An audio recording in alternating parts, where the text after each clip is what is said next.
चलिए आइए आइए, ये साइड हो जाइए, साइड हो जाइए, और आइए, और आइए, और साइड हो जाइए।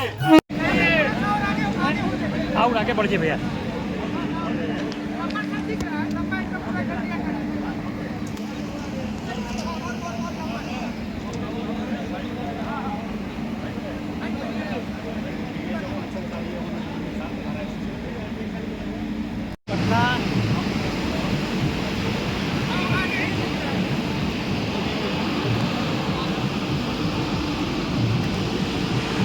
तिरंगा हमार देश के निशानी हउवे, ई तिरंगा हमार देश के निशानी हउवे, ई तिरंगा हमार देश के निशानी हउवे।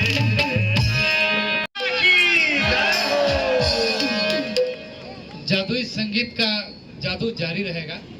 थोड़ा सा हम 2 मिनट आपका टीम से हमारे और अभी बीच आने वाले हैं, उनके लिए हमको थोड़ा सा जगह भी बनाना है, तो थोड़ा सा आप लोग इस तरह से आ जाइए और हम संगीत का कार्यक्रम जारी रखेंगे। और है ना, आप उत्साही हैं? गाना अच्छा लगा? चलिए जोरदार थोड़ा सा भारत माता की जय कर दीजिए।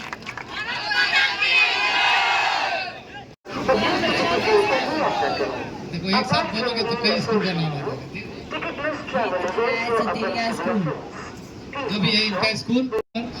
तब तक हम आपसे बात कर रहे हैं और इधर ये सांस्कृतिक कार्यक्रम जो है हमारा, ये भोजपुर एक बार हमारे साथ भी एक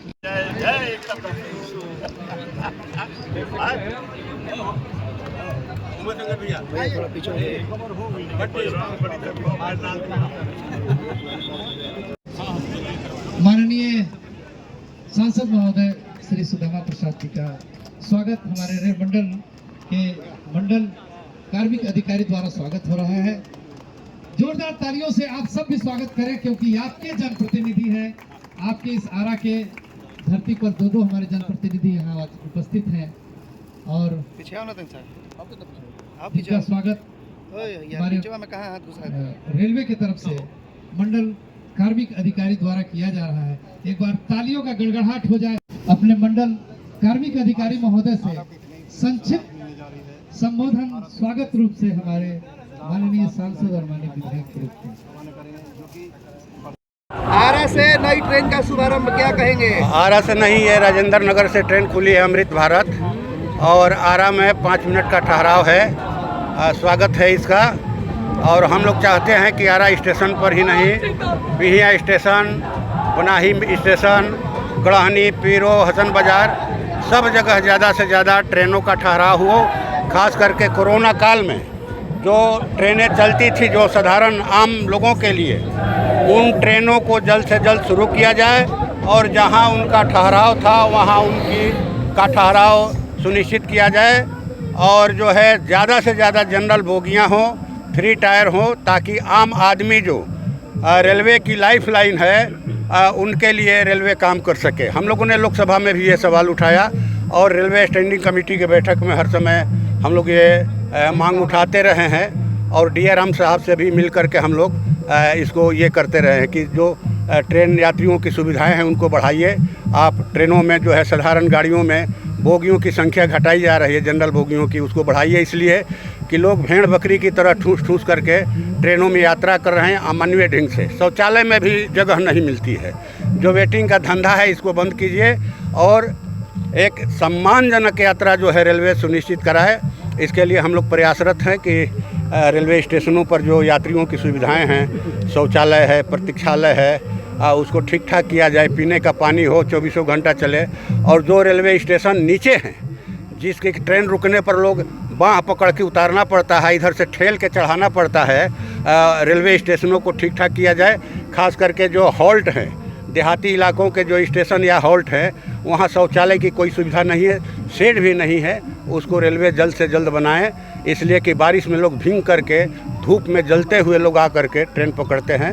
यही है। मोतिहारी से कई करोड़ योजनाओं की सौगात दी है बिहार को। अब ये चुनावी वर्ष है तो ये तो सौगात देंगे ही। आपको याद होगा 2015 के विधानसभा चुनाव के पहले माननीय प्रधानमंत्री जी आरा के रमना मैदान में आए थे और उन्होंने पूरे बिहार की बोली लगाई थी, याद होगा आपको। हाँ, कि कितना दे दें, 20,000 करोड़, 40,000 करोड़, 50,000 करोड़, चलो 1,25,000 करोड़ दिया।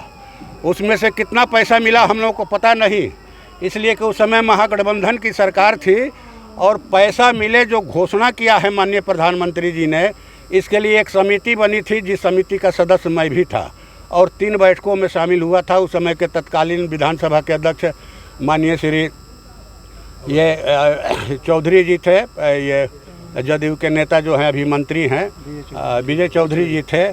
तो ये बराबर उस बैठकों में केंद्र सरकार को मलानत भेजा गया कि जो मोदी जी ने घोषणा किया माननीय प्रधानमंत्री जी ने, वो पैसा नहीं दे रहे हैं। तो कितना देंगे, वो क्या करेंगे, अब तो ये भविष्य के गर्त में है।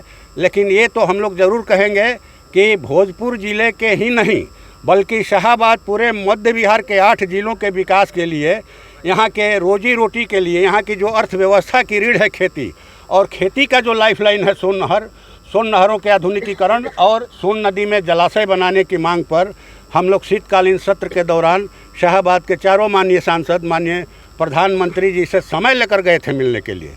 45 मिनट बैठाने के बाद ऑफिस में उनके एक अधिकारी ने आकर कहा कि साहब नहीं मिलेंगे। तो सर आपको इस कार्यक्रम में आने की क्या जरूरत है जब आप सरकार ना बिल्कुल ये रेलवे का सवाल बिल्कुल ना ये तो जनता के हित से जुड़ा हुआ सवाल है।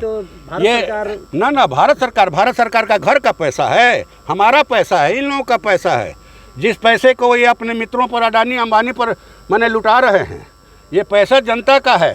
इसलिए हम इसमें शामिल हुए हैं कि जनता के हित के लिए, जनता के सुविधा के लिए इस रेल का संचालन हो रहा है, हमको इसमें शामिल होना चाहिए। निमंत्रण मिला था कि भाई हरी झंडी दिखाना है, आए हमने दिखाया।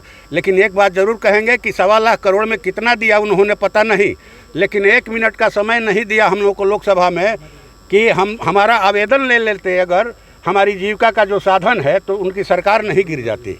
इसलिए ये चुनावी वर्ष है, आएंगे, अभी बहुत बार आएंगे। उनकी घबराहट बढ़ गई है, इसीलिए वोटर सर्वेक्षण का काम हो रहा है। भाजपा जो है एनडीए गठबंधन की हार स्पष्ट दिखाई पड़ रही है, इसलिए इंडिया गठबंधन के मतदाताओं का नाम वोटर लिस्ट से काटने के लिए अभियान चल रहा है। ये हम लोग ये जरूर कहेंगे, यही वोटर लोग, इनको 3 बार माननीय प्रधानमंत्री जी को प्रधानमंत्री बनाए, कई बार माननीय मुख्यमंत्री जी को मुख्यमंत्री बनाए। अब वही वोटर जो है शक के दायरे में है, वही वोटर अवैध हो गए। तो खैर आपका बहुत बहुत धन्यवाद आप लोग।